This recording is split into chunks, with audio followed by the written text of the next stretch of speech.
Hello everybody and welcome back. This is part 5 of our Trumpeter 1/200 scale HMS hood build. In this video we'll be priming the model and doing the painting of the hull sides. Just before then there's just one more correction that I need to make to the port side, which I've discovered since part 4, port side aft porthole arrangement, so we'll come on to that in a moment. The other thing that I've done is I found that working in the corner behind me, it was far too restrictive for a model of this size, and having done all the work on the etched brass on the hull, and as the model is going to be getting more and more delicate as we move forward, I was just concerned about working in a space like that at the back. So I've moved the arrangement of the tables round so that the model has now got its own table, and I can work on the model from both sides of the table without having to move it around. So that should keep it a bit safer. The other thing that I've done is built a temporary baseboard and some temporary pedestals for the model. So once I've completed this stage of painting the hull, I'll get the model onto its pedestals, onto the temporary baseboard, so that it's nice and secure for the rest of the process. So that's what we'll be covering in this video. We're going to move the camera over to the bench and I'll just go through that final modification to the aft port side.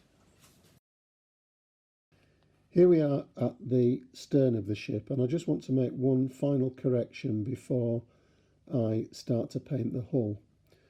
You'll remember in part 4 I did some corrections to the porthole arrangements at the front of the ship, both port and starboard.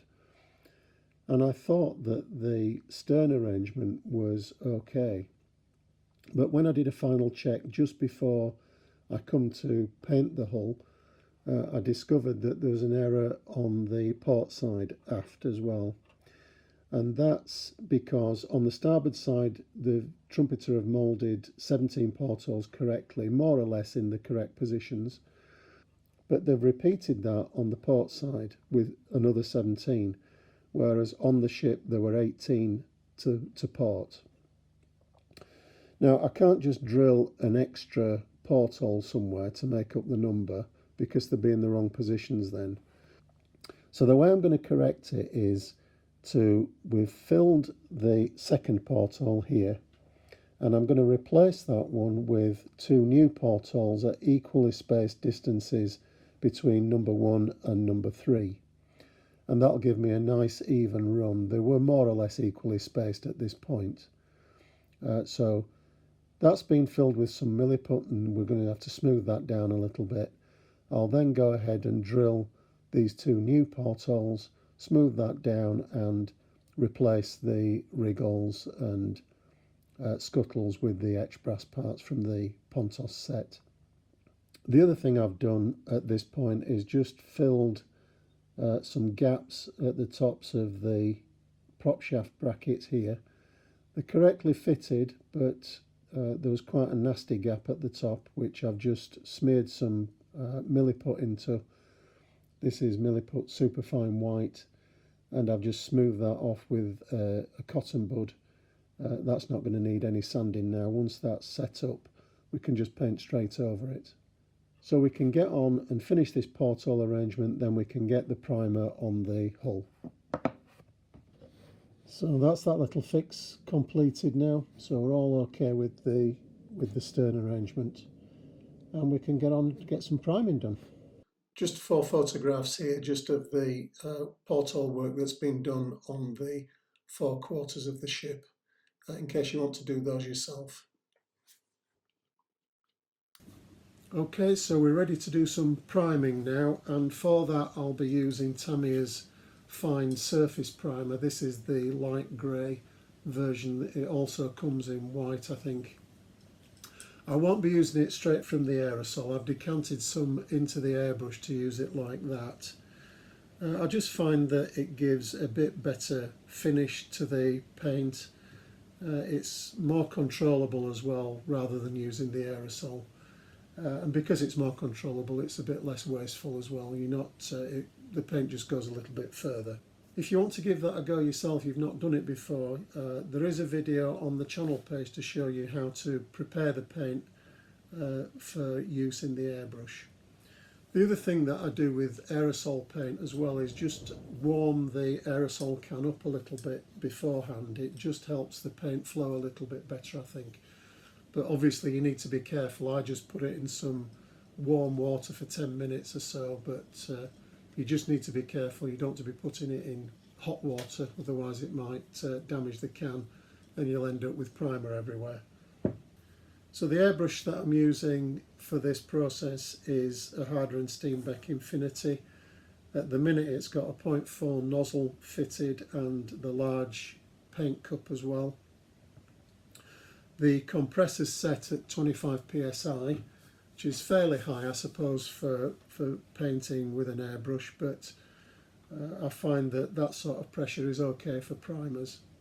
The other items that I'll have to hand is an old toothbrush. That's just to remove any bits of dust and debris that I come across as I'm doing the painting work, and also a very soft sanding sponge.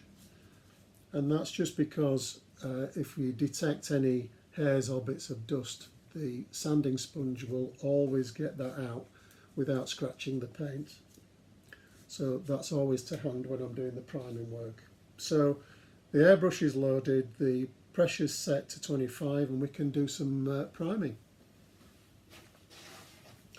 So I'll be just working along the hull side in one direction, and then at the end I'll be going up and down to make sure I've got two directions in the paint layer, and that just gives a good coverage to the model. So here we go.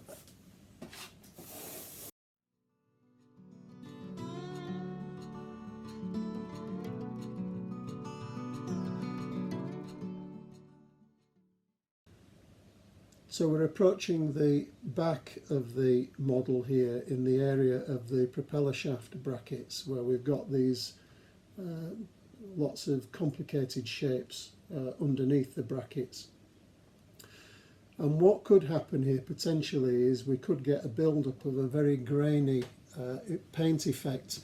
Those of you that build model aircraft might have come across this before, where you get a grainy build-up of paint along the wing roots, and that's because the fuselage sides and the wings are perpendicular generally to each other, and rather than the paint hitting the surface, it's swirling round in that space between the two surfaces and not actually hitting the model, and it dries in the air. So you get this very grainy, dusty effect on the model's surface. And that's generally because the compressor is too high. So what we do to combat that is turn the pressure down in the airbrush. So I'm going to be down to about somewhere between 5 and 10 psi, just to give enough pressure to get the paint out of the airbrush, and it'll prevent that swirling, and it'll help the paint to land in a wet state on the model. So we'll hopefully avoid that graininess and dustiness in those little nooks and crannies there.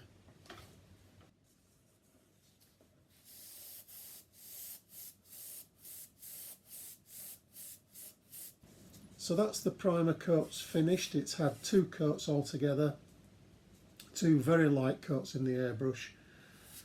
One of them I did from stem to stern, and one up and down the model, so it's had paint in both directions just to make sure that the coverage is good. What I'm just going to do before any of the top coats is I'll just go over the primer with this sanding sponge. All that's doing, it's not actually biting into the primer at all, it's just removing any slight spots of dust that might have got through into the primer as we were painting. But it's not doing any more than that. You don't want to be going back through to the bare plastic.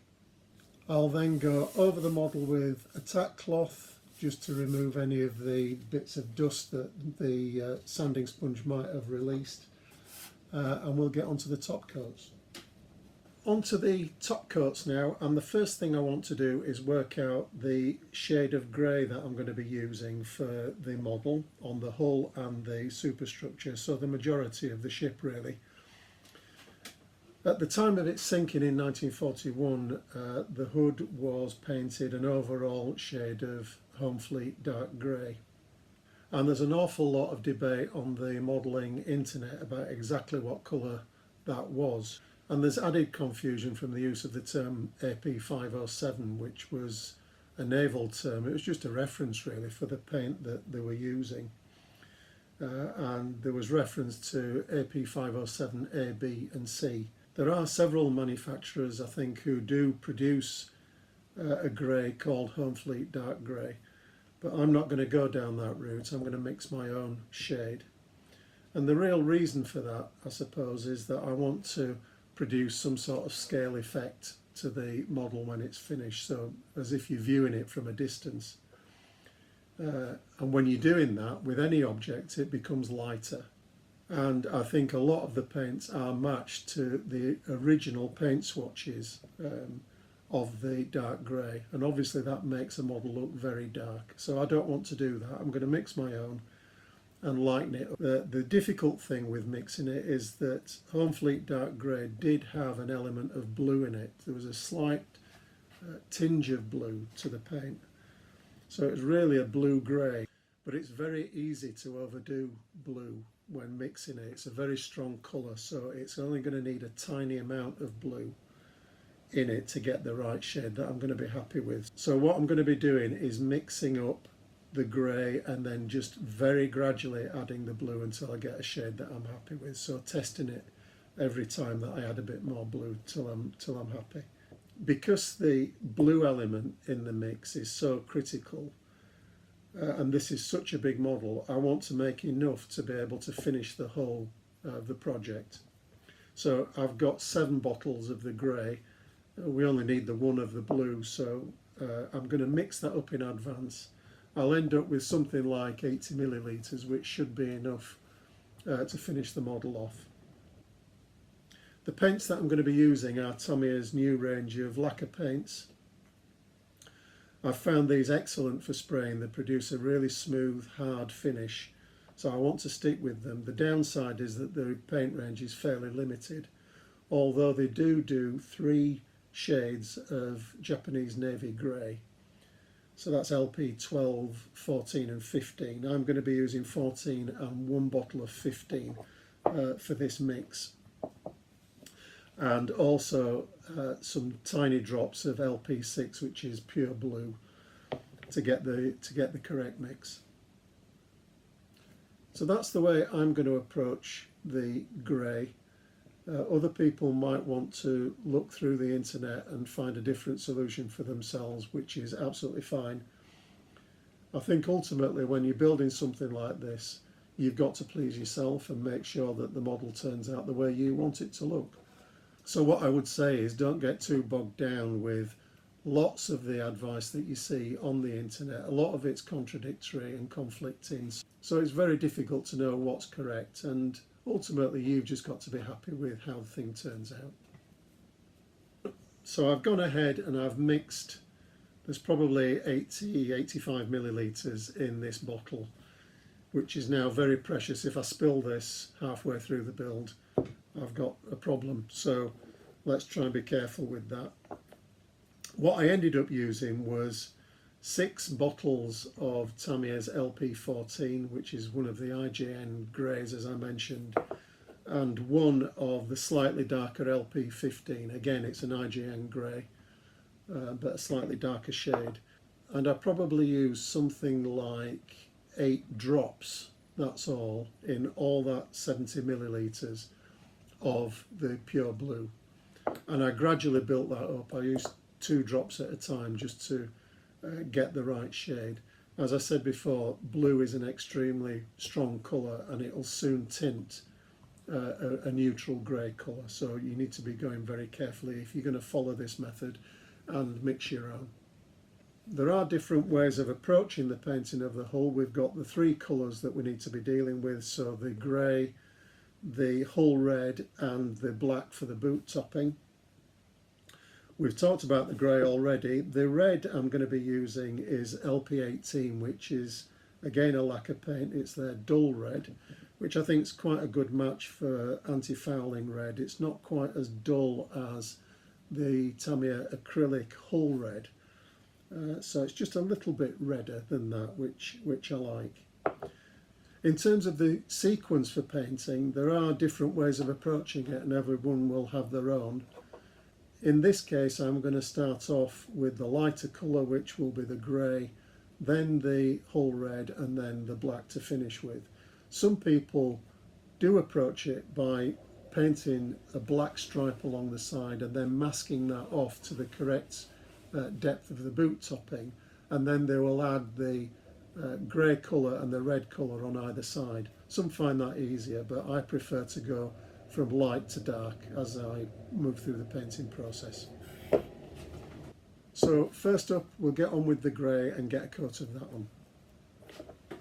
So to start off, whenever I come to use this colour, I'll still give it another mix, even though it's been thoroughly mixed already, with a Badger paint stirrer. It's no good just giving this a quick whiz round with a paintbrush or something like that. A paint stirrer like this really does a better job of it.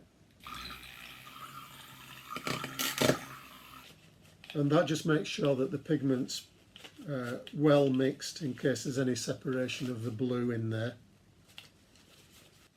And I'll use a pipette to decant the amount that I need into the airbrush.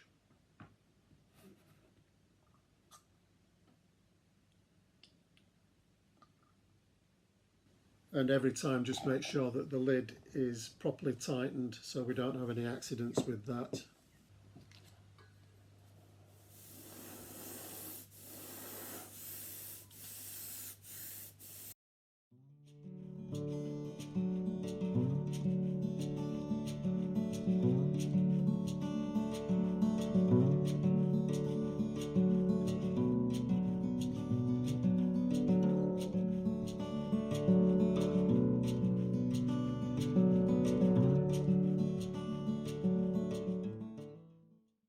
That's the grey completed on the hull. The hull's had two coats, once from stem to stern going horizontally along the hull, and then the second coat up and down in vertical strokes, just to make sure we got the good coverage that we did with the primer. I'm now going to move on and do the bottom colour, the anti-fouling red, for which I'm using the Tamiya lacquer dull red. This is LP18. And I'm going to do some masking. It's not absolutely critical. I've got an idea where the boot topping needs to go, so I've got a line in my mind about where the transition between the grey and the red is. And what I'm going to do is I'm just going to put a soft mask along so that I don't get a step that I need to rub out at a later stage. And then the black will go over that feathered edge. So we should get a smooth transition along the hull for all three colours. So I'm just going to do the masking and we'll press on and do the underside red from there. So the rolls here that I've created, I'm aiming the airbrush to go down so that the paint is soft underneath that rolled up edge, rather than painting upwards, which would risk the red moving up onto the grey underneath. So I'm just angling the airbrush down along the roll so that I get that nice soft edge.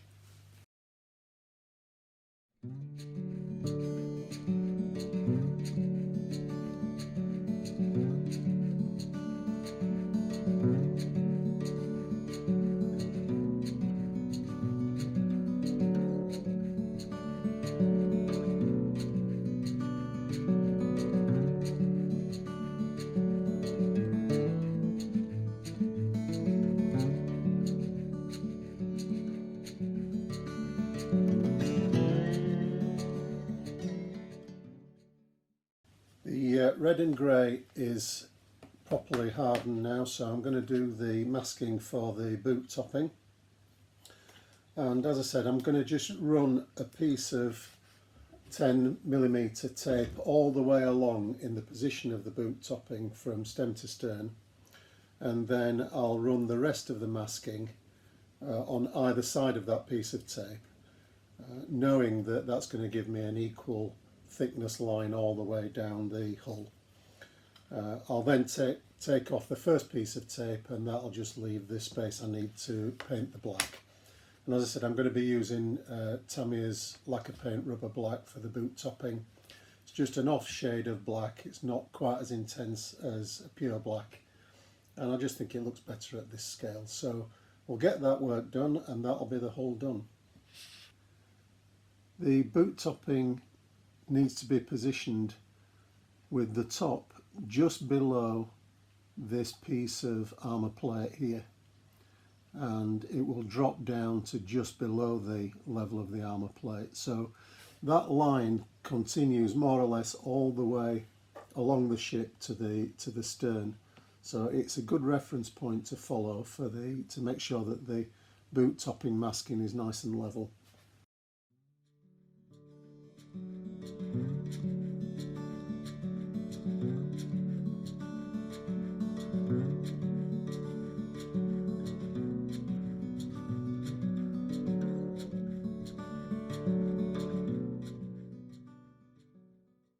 We're all along the hull now, and it's just worth having a look right the way along, just to eyeball the hull side from the front, just to make sure that it's perfectly level. It should be, but we'll just check that.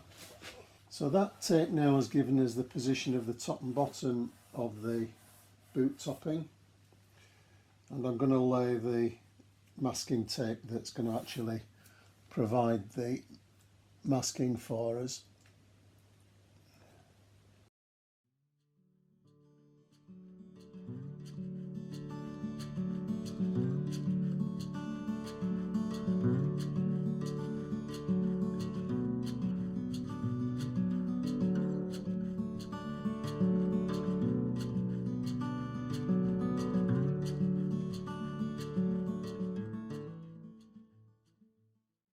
Now we can do the top row.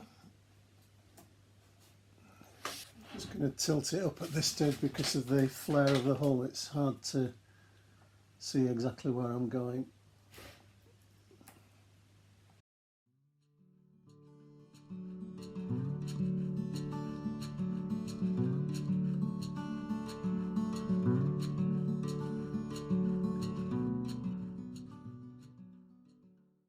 So that's the upper piece of tape in, and with a bit of luck we should be able to pull the middle section out to reveal the area that we're going to be painting.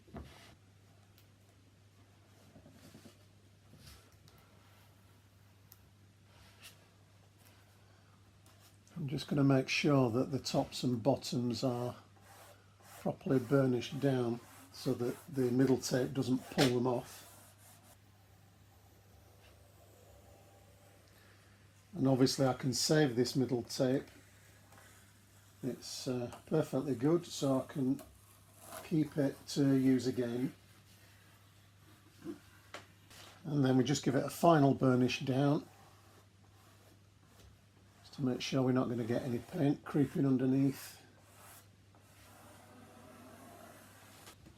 We've more or less got the transition between the grey and the red right down the middle, more or less. It gets very close actually towards the back. I was lucky to get away with that, but we have done, so it's all good. And we can just finish off making sure that the whole hull is masked off. Black's got a terrible habit of getting where you don't want it to get, so I'm going to really cover the rest up so avoid spoiling the painting that we've done already.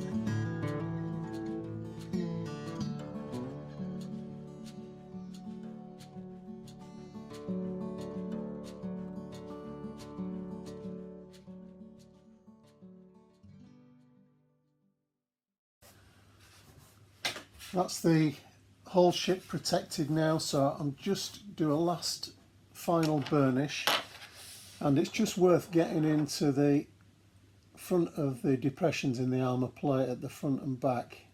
They are quite sharp, and there is a potential for it to bleed, for the black to bleed under there, so just tighten it down. So I have the airbrush loaded. We can do the boot topping now.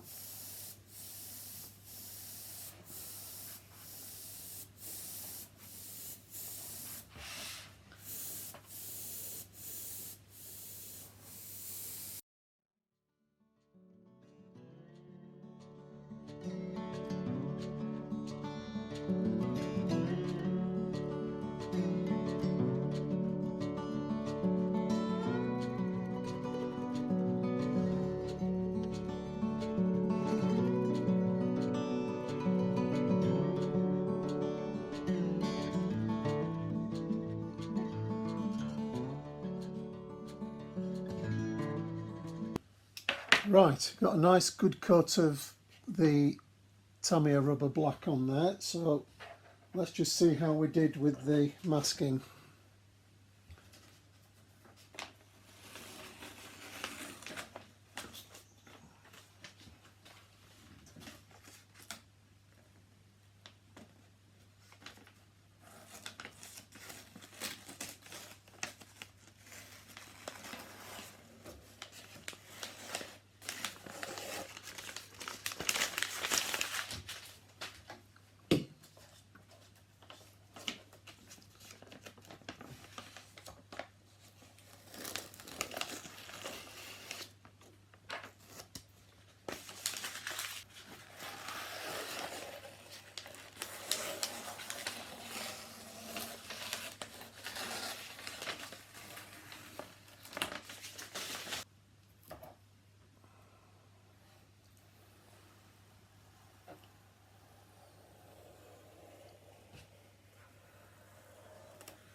So that's all good. There's no touch-ups needed along there. We've got a lovely, nice straight line all the way along the hull. You can do the other side, and then that's it. We've finished for this one. So there we are, mission accomplished for this video.